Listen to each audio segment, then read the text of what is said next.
Hola estudiantes, soy Brian Pérez y hoy en Enseñanza y Herramientas Digitales veremos los derechos. ¿Están listos?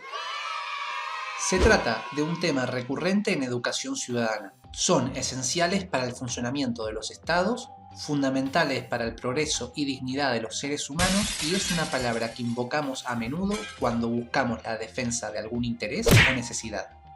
Pero, si quisiéramos dar un concepto, ¿qué son los derechos?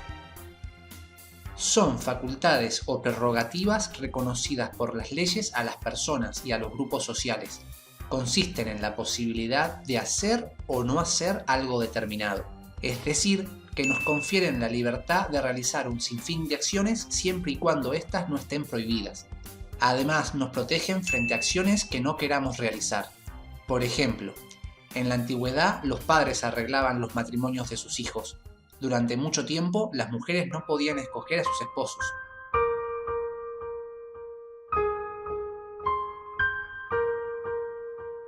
Hoy en día esa práctica es impensable, dado que los estados que reconocen derechos civiles a sus ciudadanos garantizan que estos tienen la libertad de escoger con quién van a casarse. Ahora veremos cómo se clasifican. Existen diversas clasificaciones. Una de las más comunes es la que diferencia entre derechos civiles, derechos políticos, derechos sociales y derechos colectivos. Los derechos civiles corresponden a todas las personas, tanto las nacidas en el país como las nacidas en el extranjero. Se basan en la igualdad ante la ley y se refieren a la libertad en cualquiera de sus formas. Se ejercen en el ámbito de la convivencia en sociedad. Se requiere de otra persona para ponerlos en ejercicio. Cobran verdadero sentido cuando existe una interacción entre dos o más personas. Ejemplo, el derecho a la propiedad privada no tendría sentido si fueras la única persona sobre la tierra, porque entonces nadie invadiría tu propiedad o te robaría un bien. Lo mismo sucede con tu derecho a la privacidad. Resguardar tu intimidad tiene cierta lógica cuando no deseas que otra persona se entere de los aspectos privados de tu vida. Son derechos individuales porque ofrecen protección a los individuos de manera particular, es decir, caso por caso. Algunos ejemplos son el derecho de expresión, en el cual las personas tienen derecho a recibir información y expresar su opinión por cualquier medio sin ningún tipo de censura previa. Eso sí, tenemos que hacernos responsables de lo que decimos, sobre todo si esa información llegara a ser falsa. Derecho de circulación. Podemos transitar libremente el territorio de nuestro estado, salvo que este derecho se vea restringido por motivos de salud pública, seguridad o la propiedad de otra persona. Derecho a la propiedad. Nuestras pertenencias, auto, casa, un invento, acciones de una sociedad, por ejemplo, son inviolables. Esto quiere decir que nadie puede venir a privar a alguien de lo que es suyo, ni afectar sus posesiones. Derecho de enseñar y aprender. Todos tenemos la libertad de transmitir y recibir conocimientos. Si lo analizamos desde el punto de vista de algún supuesto o circunstancias de un alumno o de un profesor, nos encontramos en la categoría de derechos civiles. Pero si hablamos de la educación en un aspecto más amplio, siendo el Estado garante de este derecho, ya nos metemos en los derechos sociales que veremos más adelante. Derecho de libertad de culto. Ninguna religión puede imponer su visión espiritual a la sociedad. Esto significa que se respetan todas las creencias, incluso las de aquellos que no practican ninguna religión y las de los ateos. Derecho a asociarte libremente. Este derecho implica que puedes elegir con quién te vas a juntar en tu vida. Al proteger la igualdad ante la ley, los derechos civiles rechazan todo tipo de práctica que beneficie o perjudique a las personas por sus características, más allá de sus méritos y capacidades. El restringir a las personas algunos de los derechos anteriormente mencionados, alegando como motivo el color de su piel, características físicas o su religión, es considerado una práctica discriminatoria.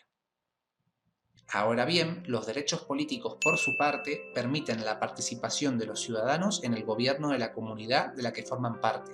Una aclaración importante en este punto es que no cualquier persona tiene derechos políticos, dado que para ejercer los mismos se necesita ser ciudadano o nacionalizado.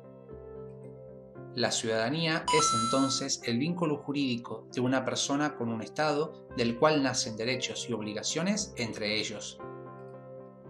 En Argentina, los habitantes extranjeros gozan de los mismos derechos que los nacionales, pero no tienen derechos políticos, salvo que adquieran la ciudadanía, por opción o por naturalización. Además, existen dos criterios jurídicos para atribuir una nacionalidad a una persona en cuanto a su nacimiento: el ius sanguinis, derecho de sangre, y el ius soli, derecho de suelo.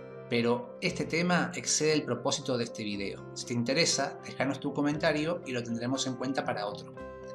Retomemos los derechos políticos. Entonces, estos implican principalmente el derecho de elegir representantes y ser elegidos para ocupar cargos de gobierno mediante el voto o sufragio. El principal derecho político es el sufragio. Sin embargo, siempre que una persona se interese y participe activamente en mejorar su comunidad a través de distintos canales de participación, se están ejerciendo derechos políticos. Ejemplos de estos canales son las herramientas o mecanismos de participación ciudadana, referéndum, consulta o iniciativa popular, y en Cava, por ejemplo, las comunas. Los derechos sociales corresponden a los grupos más vulnerables, por ejemplo, trabajadores, pobres, niños y ancianos, y deben ser asegurados por el Estado mediante leyes y programas de gobierno que apuntan a promover iguales oportunidades de desarrollo. Son derechos sociales porque protegen a un grupo o sector de la sociedad. A diferencia de los derechos civiles, pueden ejercerse grupalmente. Algunos ejemplos son el derecho a una vivienda digna, a la salud, al trabajo o a la educación. Los derechos colectivos, también llamados derechos de tercera generación, son los que corresponden a la sociedad en su conjunto, ya que protegen intereses difusos. Abarca a la comunidad en general. Se refiere a la defensa del ambiente o a la ecología y a la protección de consumidores y usuarios. Las acciones o prácticas de las personas o corporaciones que puedan contaminar el planeta nos perjudican a todos, así como también es necesario protegernos como consumidores de ciertas prácticas maliciosas o abusivas que los proveedores de servicios o bienes pueden practicar, siendo nosotros todos consumidores que nos encontramos en una condición de debilidad frente a los proveedores. Ahora que sabemos qué son los derechos y cómo se clasifican, es muy importante que sepas que el simple hecho de poseerlos no los vuelve operativos por sí solos. Esto quiere decir que no siempre se aplican o cumplen automáticamente. Por esta razón, no basta con que estén enunciados en las constituciones de cada estado, sino que estos deben dictar otras leyes que regulen ante qué circunstancias podemos reclamar el cumplimiento de nuestros derechos, con qué alcance, ante qué organismos del Estado y cómo es el proceso a seguir. Además, es nuestra obligación como ciudadanos cuidar, proteger y respetar nuestros derechos y el de otras personas. Resumamos. Los derechos son facultades reconocidas por leyes a las personas para hacer o no hacer algo determinado. Existen varias clases de derecho. Recuerden que hay diferencias entre habitantes, personas, ciudadanos y extranjeros. Las palabras en este área no son sinónimos. Ojo con eso. Como ciudadanos tenemos la obligación de no infligir la ley y denunciar a aquellos que la infligen. Debemos recordar que nuestro derecho termina donde empieza el derecho de alguien más. Y recuerden que todo derecho conlleva una obligación. Hemos llegado al final, pero si te gustó esta explicación, podemos explicar la supremacía constitucional o analizar la pregunta: ¿son los derechos absolutos? Para explicar las posibles limitaciones que pueden existir sobre los mismos. No olvides dar un me gusta y si aún no lo has hecho, podés suscribirte para estar al tanto de los últimos videos. Hasta un próximo video.